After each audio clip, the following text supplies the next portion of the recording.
여러분, 차트 형태는 지금부터 충분히 단기 반등을 보여줄 수 있습니다. 하지만 지금 시점에 우리가 반등을 확신할 수 없는 이유가 있다는 거죠. 지금 시점에 거래량이 미약하게 동반된 상태에서 이런 식의 상승이 나오고 있습니다. 이런 식의 상승으로 우리는 지금 우리 눈앞에 추격으로 숏포지션을 잡은 62K부터 62.6K 이 숏포지션들에 대한 청산은 유도할 수 있습니다. 하지만 이 청산을 통해서 올라간 비트코인이 그 가격대를 유지할 수 있을 것인가? 여기에는 의문이 따른다는 거죠. 왜? 지금이 6월 7일이기 때문입니다. 시기적으로 여러분, 지금 시기는 굉장히 불안정할 수밖에 없습니다. 왜일까요? 6월 17일 FOMC가 예정되어 있고 당장 상반기와 2분기에 결산까지 눈앞에 와 있는 만큼 우리가 지금 반드시 알아둬야 하는 사항들 제가 준비해 왔으니까요. 좋아요 한 번씩만 부탁드리면서 이 내용까지 자세히 한번 들어보시죠.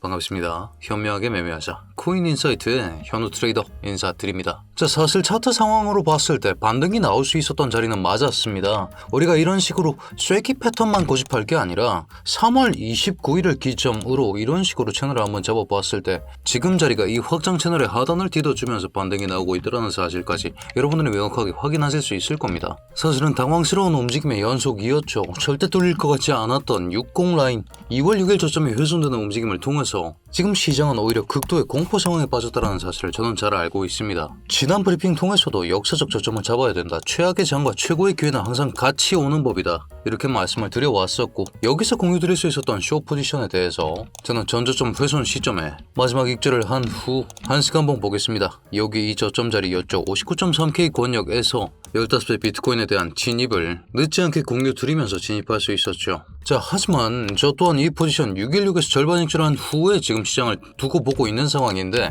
아니 현우야, 지금 롱 위주로 잡아야 된다고 하면서 왜 절반 익절을 이런 식으로 진행을 한 것이냐. 한시간봉 보겠습니다. 여러분, 지금 거래량 자체가 굉장히 미약한 수준이라는 거죠. 이런 상황에서 나오는 반등 자체가 힘이 그렇게 강할 수가 없다라는 판단과 함께 616 고점에 대한 돌파 시점에 절반을 익절한 후에 지금 장을 두고 보고 있는 것입니다. 자, 여러분, 지금까지 제가 거래량과 시기에 대해서 말씀을 드려왔었습니다. 이 두 가지가 왜 맞물릴까요? 지금 시기가 여러분 어떤 시기입니까? 지난 금요일에 왜 전저점을 훼손하는 이런 식의 움직임이 나왔는지 다들 알고 계십니까?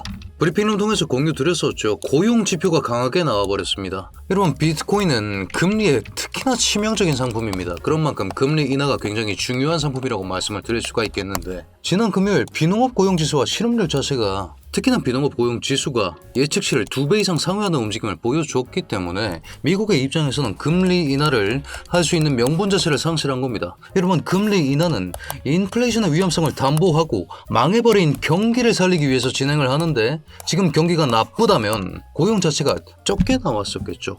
고용지수 자체가 높게 나왔다는 것 자체가 지금 경기가 금리 인하가 필요 없다라는 반증이며 그런 상황에서 전쟁으로 인해서 인플레이션의 위험성이 부각되고 있는 지금 금리 인하의 가능성은 점차 멀어질 수밖에 없다라는 것입니다. 시장 참여자들이 어떻게 금리에 대해서 판단하고 있는지 여러분들께서도 CME 그룹에서 제공하는 페드웨치 툴을 한번 활용해 보신다면 중간쯤에 이렇게 프로버빌리티로 확률표를 확인하실 수 있을 겁니다. 6월 17일 그 다음 FOMC 케빈 워시 신규 연준 의장이 들어오고 나서 첫 번째 FOMC가 6월 17일에 예정되어 있습니다. 금리 동결에 시장 참여자들이 굉장히 많은 확률을 예상하고 있는 지금인데 이 이유가 뭘까요? 케빈 워시가 트럼프가 임명한 인물이고 금리 인하를 위해서 들어온 인물이기 때문에 적어도 첫 번째 FOMC에서 금리 인상이라는 폭탄 카드를 꺼내지는 않을 것이다 라는 판단과 함께 지금 금리 동결에 시장 참여자들의 예상이 몰려있다라고 말씀을 드릴 수가 있는 것이죠.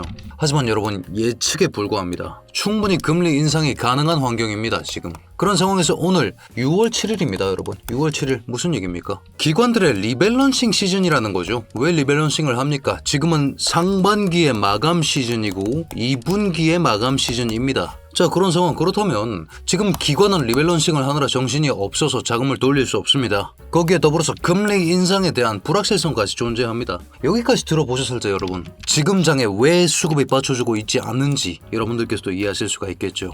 그렇기 때문에 저는 지금부터 이런 식의 원웨이 V자 급반등은 나오기 정말 힘든 환경이라고 생각합니다. 그런 생각들과 함께 6월 말까지 우리는 단기 타점 위주로 공략을 하든지 혹은 저배율로 롱 포지션을 모아나갈 생각을 해야 된다, 이렇게 말씀을 드리고 싶은 것이죠. 분명히 저점부 인근까지 도달했습니다. 우리가 큰 타임프레임으로 본다고 하더라도 여기가 반등 자리가 맞습니다. 추가 하락의 가능성이 열려있긴 합니다만 그 폭 자체가 굉장히 작습니다. 이런 식의 저항선은 어떻습니까? 지금 시점에 이 저항선까지 얼마 남지 않았다라는 거죠. 여기가 보여주고 있는 권역 자체가 57K 라인입니다. 57에서 58K 라인. 그렇다는 것은 오히려 지금 저 레버리지를 활용하고 있다면 충분히 롱 포지션을 오픈할 수 있는 매력적인 가격대라는 점은 부정할 수 없습니다. 다만 우리가 V자 급반등을 기대하면서 여기서 고배율 풀롱을 박을 수 있는 자리는 아니라는 말씀을 드리고 싶은 것이죠.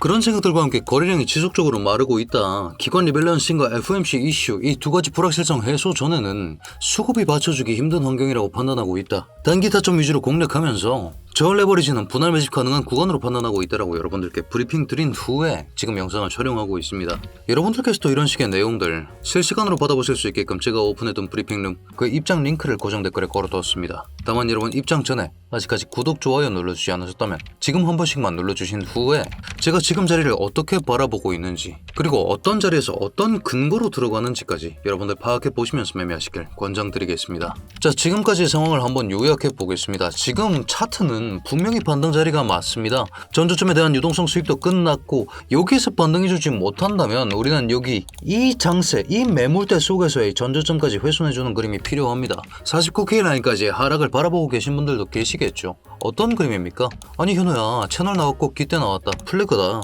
여기서 채널 나왔고 기대 나왔다. 플래그다. 이게 당연한 거다. 이렇게 말씀하실 수도 있습니다. 하지만 여러분 플래그 패턴의 이론상 하락분은 물론 이 기대만큼이 맞습니다만 우리가 실전 매매에서는 이 기대의 시작점까지를 얘기를 합니다. 그런 만큼 이 포인트에 대한 충족은 어느 정도 끝이 난 상황이고 여기에서 추가 하락이 주어지는 경우 사실은 그 끝을 알기 힘든 자리가 온다라는 거죠. 저점이 어디냐? 여기에 대한 판단이 사실상 60K가 깨져나가고 나서는 쉽지가 않은 부분이라고 생각합니다. 그나마 저점들을 예측해보자면 58K 라인이 가능성이 있는 자리겠죠.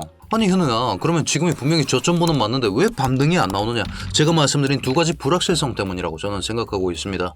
FOMC 기반으로 금리가 어떻게 될지 모른다는 이 불안감 하나, 그리고 기관들이 분기와 반기 때문에 리밸런싱으로 인해서 위험 자산에서 자금을 빼고 있다는 이 두 가지 변수, 거기에 더불어서 제가 분기와 반기를 말씀드렸습니다. 여러분, 분기와 반기 이 두 가지가 마감되는 6월 옵션은 어느 정도의 규모겠습니까? 스트라이크별 옵션 OI 6월 26일로 한번 설정해 보겠습니다. 이때 이 순간에 배팅의 액수 자체가 10조 단위입니다. 여러분, 총 명목 가치가 8.93 빌리언 달러, 빌리언이면 얼마입니까? 10억입니다. 89.3억 불이라는 건데 요새 환율 생각해보면 10조가 훨씬 넘는 금액이죠.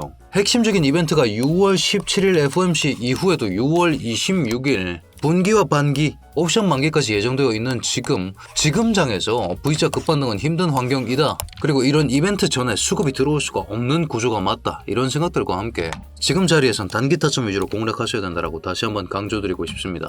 자, 그렇기 때문에 오늘 브리핑을 요약해보자면 수급이 부재하기 때문에 V자 급등은 불가능한 구조로 보고 있습니다. 하지만 분명히 차트상에서 지금이 반등 자리는 맞다라고 판단을 하고 있습니다. FOMC가 6월 17일에 예정되어 있고 케빈 워시 체제의 첫 번째 FOMC이기 때문에 금리 인상에 대한 불확실성이 반드시 존재를 한다는 거죠. 우리는 케빈 워시에 대해서 잘 알지 못합니다. 트럼프를 쌩까버리면서 금리 인상 얘기를 갑자기 해버린다면 시장에 발생할 수 있는 충격량 자체가 굉장히 거대하기 때문에 이 불확실성이 해소되는 6월 17일 이후에서나 수급이 들어올 수 있는 구조다.